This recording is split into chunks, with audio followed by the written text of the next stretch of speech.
नमस्कार, मैं हूं नारायण शर्मा और आप देख रहे हैं AINS न्यूज 24 चैनल। अब खबरें विस्तार से।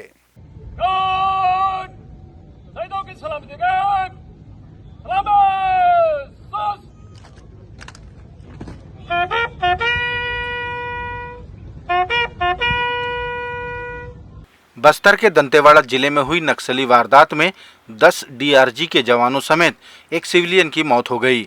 गुरुवार को शहीदों को श्रद्धांजलि दी गई और शवों को उनके गृह ग्राम रवाना किया गया। श्रद्धांजलि अर्पित करने प्रदेश के मुख्यमंत्री और गृह मंत्री समेत तमाम अधिकारी दंतेवाड़ा पहुंचे। इस मौके पर मुख्यमंत्री भूपेश बघेल ने कहा कि जवानों की शहादत बेकार नहीं जाएगी। उन्होंने कहा कि अब जवान नक्सलियों की मान में घुस रहे हैं। हमारे जो जवान हैं वो लड़ते हुए, क्योंकि वो सूचना के आधार पर गए थे और उन्होंने नक्सली को घायल भी किया था और लौट रहे थे और उस समय ये घटना घटी जिसमें 10 जवानों की शहादत हुई। हमारी DRG के एक सिविलियन की हुई है। मैं उन्हें विनम्र श्रद्धांजलि देता हूं कि परिवार के प्रति संवेदना व्यक्त करता हूं और हमारे जवानों ने लड़ते हुए अपने प्राणों की आहुति दी है। ये शहादत बेकार नहीं जाएगी, बल्कि और तेजी के साथ ये लड़ाई और लड़ी जाएगी।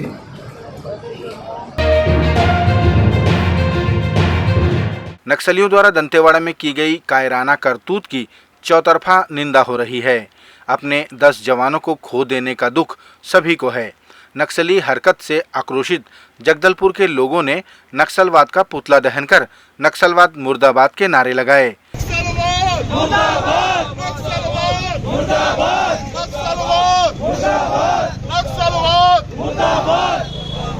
एक दिन पूर्व शहीद जवानों के प्रति शोक सभा का भी आयोजन नगर में किया गया। नक्सलवादियों की कल की हरकत के विरोध में ये सब हम समस्त आम नागरिकों की ओर से विरोध है और नक्सलवाद का हम पूरा विरोध करते हैं।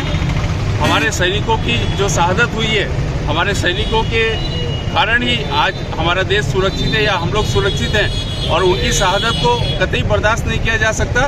हम ये मांग करते हैं कि इन शहीदों की जो शहादत हुई है उसका पूरा बदला लिया जाना चाहिए और नक्सलवादियों के विरोध में सरकार को कड़े से कड़े कदम उठाने चाहिए।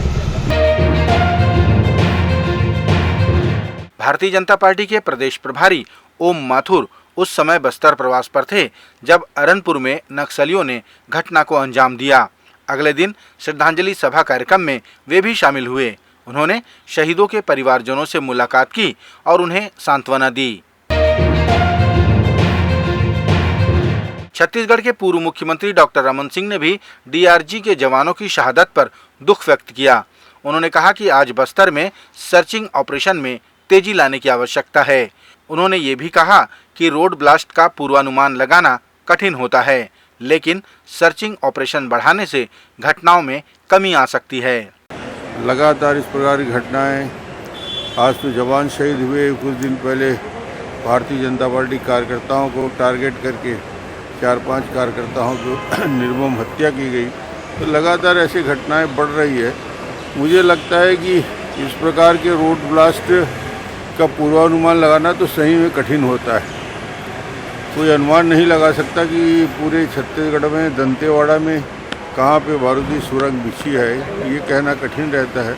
मगर सर्चिंग ऑपरेशन को और तेज़ करने की आवश्यकता महसूस होती है कि ज़्यादा से ज़्यादा सर्चिंग ऑपरेशन होंगे तो नक्सली पीछे हटेंगे और सावधानी रहेगी।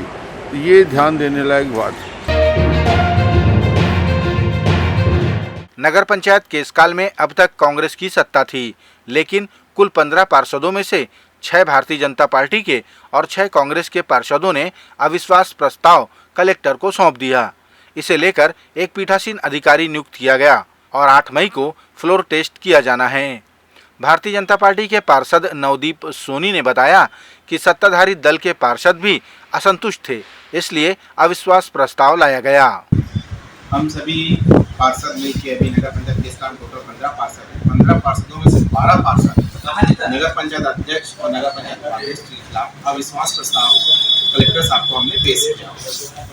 कलेक्टर साहब ने सर स्वीकार किया हमारा अविश्वास प्रस्ताव को और 8 तारीख की हमारे इसका प्रोटेस्ट हुई। अब हमारा अविश्वास प्रस्ताव पेश करने का मुख्य कारण है कि आज नगर पंचायत हमारे कार्यकाल में लगभग 3 वर्ष पूर्ण हो चुका है। इन 3 वर्ष में नगर पंचायत अध्यक्ष और उपाध्यक्ष का विकास को लेकर कुछ भी नहीं है।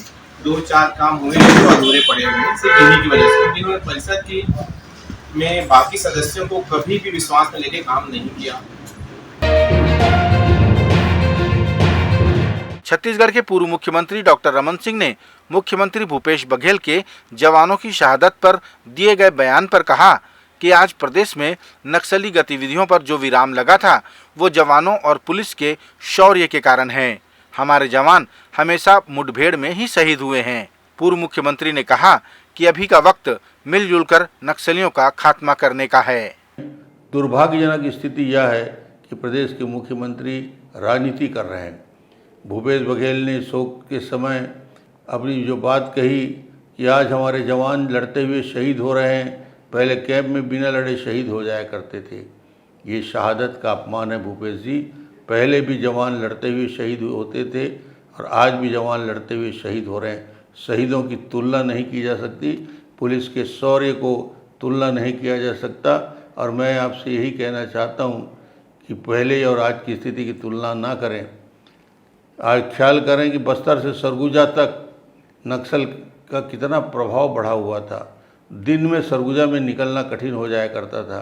आज परिस्थिति में बदलाव आया है तो हमारे पुलिस के जवानों के शौर्य की वजह से, उनके साहस और हिम्मत की वजह से आज स्थिति में बदलाव आया है। और मुझे लगता है कि आज हम बस्तर को बेहतर स्थिति में ले जाने का प्रयास करें, मिलजुल कर पहल करें। भारतीय जनता पार्टी की तरफ से गृह मंत्री अमित शाह और उत्तर प्रदेश के मुख्यमंत्री योगी आदित्यनाथ ने यहां रैलियां की। अमित शाह के भाषण पर प्रतिक्रिया व्यक्त करते हुए अखिल भारतीय कांग्रेस कमेटी की प्रवक्ता सुप्रिया श्रीनेत ने भाजपा की जमकर खिलाफत की। कर्नाटक कोई खिलौना है या कर्नाटक एक जीता जागता राज्य है जहां पर लोगों को हक है ये चुनने का कि उनकी सरकार कैसी होनी चाहिए, कैसे लोगों को वो सत्ता में देखना चाहते हैं। उसके बाद वो 2 हाथ और आगे निकल गए। उन्होंने कहा कर्नाटक में अगर भाजपा हार गई तो दंगे होंगे। ये भाषा, ये शैली, ये धमकी गृह मंत्री की हो सकती है? ये किस तरह की बातें करते हैं? और आप कब समझिएगा कि कर्नाटक की एक संस्कृति है, परंपराएं हैं, तहजीब है और लोगों को ये हक है कि वो सुनिश्चित करें कि वो किसको जिताएंगे। ये अलग बात है कि जहां जहां दंगे होते हैं वहां पर दंगाइयों को संरक्षण देने का और दंगाइयों को पोषण करने का काम भाजपा करती है। अंततोगत्वा हर दंगाई का लिंक कहीं ना कहीं भारतीय जनता पार्टी से जुड़ा पाया जाता है, चाहे वो राजस्थान हो, चाहे वो बिहार हो, चाहे वो देश का दूसरा कोई और कोना हो, बंगाल हो। हर दंगाई का लिंक अंततोगत्वा भाजपा से पाया जाता है।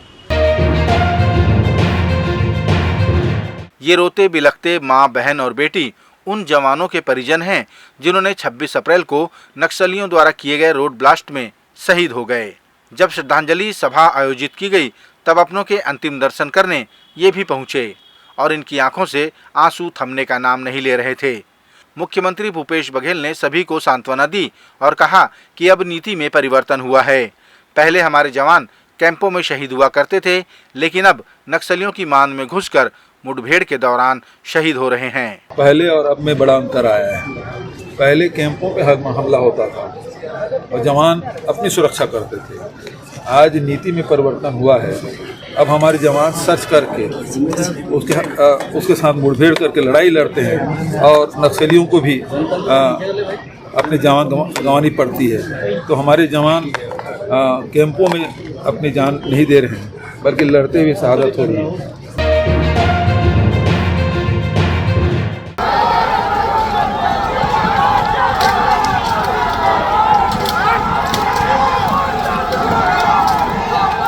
बेरोजगारी भत्ते में अनियमितता का आरोप लगाते हुए भारतीय जनता युवा मोर्चा के कार्यकर्ताओं ने छत्तीसगढ़ के सूरजपुर जिले में कलेक्ट्रेट का घेराव कर प्रदर्शन किया।